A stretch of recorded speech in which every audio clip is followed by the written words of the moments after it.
So Andhra Pradesh public service commission group 1 and group 2 notifications expect చేయొచ్చు కదా sir, coming like August and సెప్టెంబర్లో. So group 1కి and group 2కి syllabus ఏంటి, ఎలా ప్రిపేర్ అవ్వాలి, కంప్లీట్గా ప్రిపరేషన్ స్ట్రాటజీ కావాలి? మేడం, ఏపీపీఎస్సి రీసెంట్గా మనకు ఉగాది రోజు జాబ్ క్యాలెండర్ రిలీజ్ చేసింది.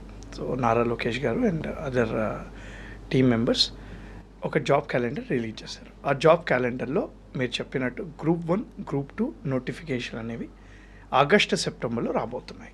It's for sure. దాంతోపాటు ఏడబ్ల్యూ ఇంకా వేరే నోటిఫికేషన్లు కూడా వస్తున్నాయి. అయితే ఇక్కడ గ్రూప్ 1 ఒక స్టూడెంట్ ఇప్పుడే గ్రాడ్యుయేట్ అయిపోయి ప్రిపేర్ అవ్వాలి అంటే వాళ్ళ కోసం మనం ప్యాటర్న్ చూద్దాం. సో గ్రూప్ 1లో ఏముంటుంది అని చెప్పేసి, గ్రూప్ 1 ఎగ్జామ్ వచ్చేసి equivalent to UPSC civil services exam. అంటే వాళ్ళు యూపీఎస్సీ సెంట్రల్లో ఏదైతే సివిల్ సర్వీసెస్ ఎగ్జామినేషన్ కండక్ట్ చేస్తుందో మనకి group 1 is equivalent to state అనమాట. ఆల్మోస్ట్ ఇంకా ఇక్కడ అడిషనల్ స్టేట్ సిలబస్ కూడా ఉంటుంది. సార్ సిలబస్కి వద్దాం మ్యామ్, సిలబస్కి వచ్చేద్దాం. But yeah, it is equivalent to UPSC at the central. Group 1లో మనకి మొత్తం కూడా 3 స్టేజెస్ ఆఫ్ ఎగ్జామ్ ఉంటుంది మ్యామ్. ప్రిలిమ్స్ అంటాము, మెయిన్స్ అంటాము, మరియు వీ హ్యావ్ ఇంటర్వ్యూ మ్యామ్. ఏపీపీఎస్సీలో తెలంగాణలో ఇంటర్వ్యూ లేదు, 2 స్టేజే ఉంటుంది. Now coming to prelims ma'am, prelims మొత్తం కూడాను 240 మార్కులకు ఉంటుంది మ్యామ్. 2 పేపర్స్ ఉంటాయి, 120 మార్క్స్, 120 మార్క్స్. ఈ 120 మార్క్స్ 120 మార్క్స్ 2 పేపర్స్ ఉంటాయి. 240 మార్క్స్కి కట్ ఆఫ్ డిసైడ్ చేసి ఆ కట్ ఆఫ్ ప్రకారంగా మీరు మెయిన్స్కి అర్హత పొందుతారు. వెరీ ఇంపార్టెంట్ పాయింట్ ఇక్కడ ఏంటి అని అంటే 1/3 నెగిటివ్ మార్కింగ్ ఉంటుంది. 1/3 నెగిటివ్ మార్కింగ్ ఉంటుంది. You will be shock to know this. 2018 or 22లో మ్యామ్ 120 మార్క్స్కి గాను కట్ ఆఫ్ వాజ్ అరౌండ్ 50-54. ఎందుకంటే తగ్గింది అని అంటే 2 కారణాలు ఉన్నాయి. Paper was tough, negative marking. ఈ 2 కారణాల వల్ల ఒక పేపర్లో 50-55 మధ్యలోనే కట్ ఆఫ్ ఉంది ma'am. Now coming to mains ma'am, మెయిన్స్కి వచ్చేస్తే 150 మార్కులకి మనకి ఎగ్జామ్ ఉంటుంది ఒక్కొక్క పేపర్. టోటల్గా 6 పేపర్లు ఉంటాయి మ్యామ్. 6 పేపర్స్ ఉంటాయి. దానిలో లాంగ్వేజ్ పేపర్ ఉంటుంది, 150 మార్క్స్ ఈచ్ ఉంటుంది మ్యామ్. దీనిలో కూడా కట్ ఆఫ్ ఉంటుంది. ఆ కట్ ఆఫ్ ఎవరైతే దాటుతారో 75 మార్క్స్కి గాను పర్సనాలిటీ టెస్ట్ ఉంటుంది, ఇంటర్వ్యూ ఉంటుంది మ్యామ్. ఈ ఇంటర్వ్యూ అయిపోయాక నీ మార్క్స్ బట్టి నీకు ఏ ర్యాంక్ వస్తుందో అనేది ఉంటుంది. 90-91 పోస్టులే ఉంటాయి, ఎక్కువ పోస్టులు ఉండవు మ్యామ్. సో గ్రూప్ 1 ఇదేమో ప్రిలిమ్స్ వచ్చేసేమో ఎంసీక్యూస్, మల్టిపుల్ చాయిస్ క్వశ్చన్స్ ఉంటాయి. మెయిన్స్ వచ్చేసి డిస్క్రిప్టివ్ ఉంటుంది, అండ్ ఇంటర్వ్యూ వచ్చేసి పర్సనాలిటీ టెస్ట్, డైరెక్ట్గా 1-to-1 ఇంటర్వ్యూ ఉంటుంది. మెయిన్స్కి మీరు అన్నట్టుగా యూపీఎస్సీలో రీజనల్ సబ్జెక్ట్స్ ఉండవు, బట్ ఏపీపీఎస్సీ పెట్టే సబ్జెక్ట్స్లో మనకి రీజనల్ టాపిక్స్ ఉంటాయి. ఏపీ హిస్టరీ కానీ, ఏపీ ఎకానమీ కానీ, ఏపీ జియోగ్రఫీ కానీ, ఏపీ కరెంట్ అఫైర్స్ కానీ, ఈ మాడ్యూల్స్ ఎక్కువగా ఉంటాయి. ఈ మాడ్యూల్స్ మీరు ఎక్కువ కాన్సన్ట్రేట్ చేస్తే మీకు ర్యాంక్ వచ్చే అవకాశాలు కొంచెం 5% పెరుగుతుంది. ఇది group 1 ma'am. Committee group 2, group 2 కూడాను ma'am. Even group 2 also we have same thing. అంటే ప్రిలిమ్స్ ఉంటుంది మరియు మెయిన్స్ ఉంటుంది. ప్రిలిమ్స్ అండ్ మెయిన్స్ 2 ఉంటుంది మ్యామ్. మనకి ప్రిలిమ్స్కి వచ్చేసరికి 150 మార్కులకి పేపర్ ఉంటుంది మ్యామ్. ఈ 150 మార్క్స్ని మనం 30 మార్క్స్ ఈచ్గా డివైడ్ చేసి 5 సెక్షన్స్ పెడతాము. మనం ఈ 5 సెక్షన్స్లో హిస్టరీ ఉంటుంది, ఇండియన్ హిస్టరీ ఉంటుంది, జియోగ్రఫీ ఉంటుంది, సొసైటీ అని ఉంటుంది, మెంటల్ అబిలిటీ ఉంటుంది, తర్వాత కరెంట్ అఫైర్స్ ఉంటుంది. సో ఈ 5 టాపిక్స్ ప్రిలిమ్స్లో ఉంటుంది. 1/3 నెగిటివ్ మార్కింగ్ కూడా ఉంటుంది మళ్ళీ ఇక్కడ కూడా. నా కమింగ్ టు మెయిన్స్ మ్యామ్, మెయిన్స్లో 2 పేపర్స్ ఉంటాయి మ్యామ్. 300 మార్క్స్కి ఉంటుంది. 150 మార్క్స్ పేపర్ 1, 150 మార్క్స్ పేపర్ 2. ఏవేవి ఉంటాయంటే science and technology, Indian polity, AP history, economy. ఈ 4 75 మార్కులకు ఉంటుంది మ్యామ్. ఈ 4 హిస్టరీ మరియు పాలిటీ ఒక సెట్, ఇంకా మిగతా 2 సబ్జెక్ట్స్ ఒక సెట్లో ఉంటాయి అన్నమాట. ఎవరైతే ఇది క్వాలిఫై అవుతారో మళ్ళీ 1/3 నెగిటివ్ మార్కింగ్ కూడా ఉంటుంది. ఇది క్వాలిఫై అవుతారో వాళ్ళకి ఆ కట్ ఆఫ్ ద్వారా ర్యాంక్ వచ్చేస్తుంది. ఇది గ్రూప్ 1, గ్రూప్ 2. ఎవరైతే స్టూడెంట్ ప్రిపేర్ అవుతూ ఉన్నారో, ఇప్పటి నుంచి స్టార్ట్ చేయాలనుకుంటున్నారో, ఫస్ట్ థింగ్ మీరు చేయాల్సింది ఏంటంటే సిలబస్ బై హార్ట్ చేయాలి. మీరు సిలబస్ బై హార్ట్ చేస్తే వాట్ టు లీవ్ అనేది తెలుస్తుంది. What to leave is more important in this competitive exams. ఇది 1. ఖచ్చితంగా మనకి ఇప్పుడు నుంచి చూసుకుంటే, జూన్లో ఉన్నాం కదా, జూన్ నుంచి చూసుకుంటే నెక్స్ట్ ఇయర్ ఫిబ్రవరి వరకు మనకు ప్రణాళిక ఉంటుంది. అరౌండ్ 6 to 8 months ఉంది. ఈ 6 నుంచి 8 నెలల్లో నేను ఏం చేయాలి, రైట్? సరే, చాలా తక్కువ టైం ఉంది కదా ఎలా అని కొన్ని మందికి డౌట్ వస్తుంటుంది. నీకు తక్కువ టైం ఉంది అంటే అందరికీ తక్కువ టైం ఉన్నట్టే. ఇది మైండ్లో పెట్టేసుకోవాలి. మైండ్లో పెట్టుకొని ప్రిపరేషన్ అనేది చేయాలి. ఇక్కడ ఫెచ్చింగ్ ఎవరికంటే యూపీఎస్సీ ఆల్రెడీ ప్రిపేర్ అయిన వాళ్ళకి మాత్రం గ్రూప్ 1 మాత్రం చాలా ఫెచ్చింగ్. సో యూపీఎస్సీ ఎవరైతే ప్రిపేర్ అవుతున్నారో వాళ్ళకి కొద్దిగా గ్రూప్స్ వైపు మెంటర్షిప్ ఉంటాయి, గైడెన్స్ ఉంటాయి, వాళ్ళు గ్రూప్ 1 ఈజీగా కొట్టగలుగుతారు. ఓకే. సో ఆ గైడెన్స్ ఎలా ఉండాలి ఏంటి అనేది మీ మెంటర్ కానీ ఫ్యాకల్టీ కానీ చెప్తారు. But this is more fetching. So UPSC ఎవరైతే మొన్న ప్రిలిమ్స్ రాసి చాలా టఫ్గా వచ్చిందన్నారు కదా, మీకు రాలేదు అని మీరు అనుకుంటున్నారు, మీరు గ్రూప్ 1 వైపు ఏపీఎస్సీకి వెళ్ళొచ్చు. తెలంగాణలో కూడా గ్రూప్ 1 పడే అవకాశాలు చాలా కనపడుతున్నాయి.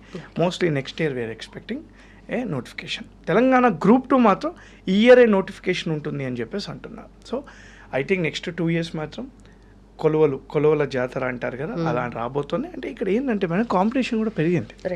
ద రీజన్ ఈ సాఫ్ట్వేర్ ఇండస్ట్రీ లేదా వేరే సెక్టర్స్లో ఈ లే ఆఫ్స్ ఎక్కువైపోయి బెంచ్ మీద కూర్చోబెట్టడాలు, జాబ్స్ లేకపోవడం వల్ల సో అందరూ కూడా గవర్నమెంట్ జాబ్స్కి వచ్చేస్తారు. ఎస్ఎస్సి సిజిఎల్ కానీ, ఐబీ ఎగ్జామ్స్ కానీ, లేదా బ్యాంకింగ్ కానీ, రైల్వే కానీ, ఎఫ్బిఓ కానీ, సో ఈ గ్రూప్ 1 కానీ, గ్రూప్ 2 కానీ, 3 కానీ, 4 కానీ ఈ ఎగ్జామ్స్ వస్తున్నారు. ఆల్రెడీ ప్రిపేర్ అయ్యి వదిలేసిన వాళ్ళు కూడా మళ్ళీ they're getting back. How you are unique అనేది ఇక్కడ important. UPSC is not UPSC కానీ ఏ కాంపిటేటివ్ ఎగ్జామ్ అయినా ma'am, it is not a knowledge game, it is a mind game. Right. నీ యాటిట్యూడ్ కరెక్ట్గా ఉంటుంది అంటే right towards your exam right attitude అంటే ఈజీగా కొట్టగలుగుతారు. ఈ మధ్యకాలంలో నేను ఇంతకు చాలామంది స్టూడెంట్స్కి ఈ మధ్యకాలంలో చెప్తున్నాను, ఒకప్పుడు హార్డ్ వర్క్ ద్వారా నువ్వు ఎగ్జామ్ కొట్టేవాడివి, రీసెంట్ టైమ్స్లో స్మార్ట్ వర్క్ ద్వారా కొట్టేవాడివి. ఇప్పుడు హార్డ్ వర్క్ స్మార్ట్ వర్క్ కాదు, రైట్ వర్క్ కావాలి. రైట్. ఇది చేస్తే వస్తుంది అంటే అది చెయ్యాలి. ఓకే. దాన్ని రైట్ వర్క్ అంటారు. ఓకే.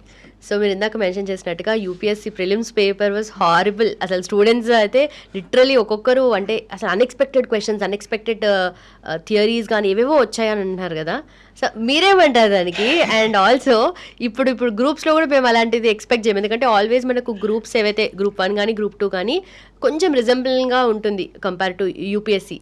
సో ఇప్పుడు దాన్ని మనం ఎక్స్పెక్ట్ చేయవచ్చా ఇక్కడ గ్రూప్స్? మేము నేను 2007లో ఎప్పుడైతే నా ప్రిపరేషన్ స్టార్ట్ చేశానో యూపీఎస్సీ ఐఏఎస్ ఐపీఎస్ అవుదామని నేను ప్రిపరేషన్ స్టార్ట్ చేసినప్పుడు మా టీచర్ చెప్పిన మాట గుర్తొస్తుంది.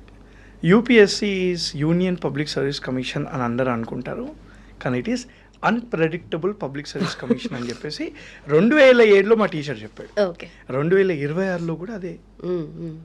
అంటే you already know that it is unpredictable. Paper pattern అనేది ప్రతి సంవత్సరం చేంజ్ చేస్తూ ఉంటారు యూపీఎస్సీలో. రైట్. పేపర్ ప్యాటర్న్ చేంజ్ అవుతుంది. ఎక్స్పెక్ట్ చేసే క్వశ్చన్స్ సిలబస్ ఏది లేదు. No single question was out of the syllabus. The only thing is you did not read it. Okay. You were not ready. అందరూ చదవలేదు అయితే. సీనియర్ ఆస్పిరెంట్స్ అంతా ma'am మనం యూపీఎస్సీని blame చేయలేము మ్యామ్. ఎందుకు చెప్తాను నేనండి, కొన్ని క్వశ్చన్స్ ఉన్నాయి, కేస్ స్టడీస్ అని ఉన్నాయి కొన్ని క్వశ్చన్స్. ప్రిలిమ్ సిలబస్ చూడండి, పబ్లిక్ పాలసీ అని ఒక టాపిక్ ఉంటుంది, రైట్ ఇష్యూస్ అని ఒక టాపిక్ ఉంటుంది, ఇక్కడి నుంచి అడిగారు కేస్ స్టడీస్. అసలు ఈ టాపిక్స్ ఉన్నాయని చెప్పేసి కోచింగ్ సెంటర్స్ చాలా మంది చెప్పారుగా. అయితే జనరిక్గా అందరు దేని గురించి మాట్లాడతారు, ఏ టాపిక్స్ ఇంపార్టెంట్ అనుకుంటారో అవి కాకుండా లీస్ట్ ఇంపార్టెన్స్ అనుకున్న అది కూడా డిఫరెంట్ గా అడిగాడు. The thing is he did not ask the question straight, he has asked the question in a different form. అదే మీనింగ్ కానీ డిఫరెంట్గా అడిగాడు. డిఫరెంట్గా అడిగేవాడికి ఏమైపోయింది, అరే రే టఫ్ అయిపోయిందేమో, అరే ఇట్లా అడిగేసాడు ఏంది అని అనుకుంటున్నారు. కానీ ద థింగ్ ఈస్ నేను స్టూడెంట్గా ఆ ఎగ్జామ్ హాల్లో అది చూస్తే మీలాకే భయపడేవాడిని. అబ్సల్యూట్లీ నాకు కూడా చెమటలు వచ్చేసేవి, నేను టఫ్ అని ఫీల్ అయ్యేవాడిని. కానీ ఒకసారి రెట్రోస్పెక్ట్ చేద్దాం, యాజ్ అ ఫ్యాకల్టీగా చెప్తున్నాను, నెక్స్ట్ ఇయర్ దీనికన్నా టఫ్ రావచ్చు, ఇలానే రావచ్చు, ఈజీ రావచ్చు, ఎలా అయినా రావచ్చు. బట్ అదే మనం గ్రూప్స్లో ఎక్స్పెక్ట్ చేయొచ్చు అంటే. ఫస్ట్ ఆఫ్ ఆల్ ఈ మైండ్ సెట్తో మీరు ఉండండి. ఈసారి టఫ్ వచ్చింది కదా సార్, నెక్స్ట్ ఇయర్ ఈజీగా వస్తుంది కదా అని ఉన్నారు. మొన్న స్టూడెంట్ వచ్చాను నేను నాతో, సార్ ఈసారి టఫ్ వచ్చింది కాబట్టి యూపీఎస్సీ నెక్స్ట్ ఇయర్ ఈజీ ఇస్తారేమో సార్ అని అన్నారు. ఇలాంటి మైండ్ సెటే వద్దు, నెక్స్ట్ ఇయర్ కూడా ఇలానే టఫ్ రావచ్చు, దీనికంటే ఇంకా టఫ్ రావచ్చు. ఈ మైండ్ సెట్తో ఉంటేనే యూపీఎస్సీ క్రాక్ చేయాలి. అందుకే దీన్ని మైండ్ గేమ్ అంటాం. Now coming to groups, madam already APSC group 1లో లాస్ట్ ఇయర్ టఫ్ వచ్చింది, లీగల్ లాంగ్వేజ్ యూజ్ చేశాడు. చాలామందికి తెలియని విషయం ఏంటంటే Delhi high court exams, judiciary exams ఉంటాయి, సేమ్ అదే ప్యాటర్న్లో మన యూపీఎస్సీ పేపర్ అడిగాడు. దాని ముందు పిహెచ్డి ఎంట్రన్స్ టెస్ట్ ఉంటాయి, నెట్ అని అంటారు, నేషనల్ ఎలిజిబిలిటీ టెస్ట్, ఆ ప్యాటర్న్లో అడిగాడు. సో అన్ని ప్యాటర్న్స్ చూస్తూ ఉండండి క్వశ్చన్ ఎలా అడుగుతాడు అని చెప్పేసి. Now it is students are using AI, chat జీపీటీని యూజ్ చేస్తున్నారు, అన్నీ యూజ్ చేస్తున్నారు. అడిగాను చాట్ జీపీటీని in how many ways this question can be framed in ask to confuse me అని చెప్పేసి అడగండి, అదే ఇస్తుందిగా. రైట్. మీరు ఒక ముందు అంటే ఒక స్టెప్ మీరు యూపీఎస్సీ కంటే ముందు ఉండాలి, అప్పుడే మీకు వస్తుంది. మేము లేము, మాకు రాలేదు, మీరు ఉండండి అని మీకు చెప్తున్నాం. Okay, that is the thing. Right sir. So ఇప్పుడు not just the syllabus, questioning pattern కూడా కొంచెం మైండ్లో పెట్టుకోవాలి. చేంజ్ అయిపోయింది, చాలా చేంజ్ అయిపోయింది. నాకు తెలిసి అదే మెయిన్స్కి కూడా కంటిన్యూ చేస్తాడు. రైట్. మెయిన్స్కి కూడా అలానే వస్తుంది అనుకుంటున్నాను నేను. Don't blame UPSC ma'am. Again I'm telling you, we can not blame UPSC. UPSC కరెక్ట్గానే ఉంది. ఇక కొన్ని మంది వాళ్ళ స్వార్థం కోసం వాళ్ళు చెప్పిన క్వశ్చన్ రాలేదు కదా, స్టూడెంట్స్ దగ్గర సింపతి ఉండాలని చెప్పేసి యూపీఎస్సీని బ్లేమ్ చేస్తున్నారు. ఇక్కడ స్టూడెంట్స్ దగ్గర సింపతి గెయిన్ చేస్తే స్టూడెంట్ నష్టపోతాడు, అదొద్దు మనకి. Right. Done sir, very clear. Thank you so much. Thank you ma'am, thank you.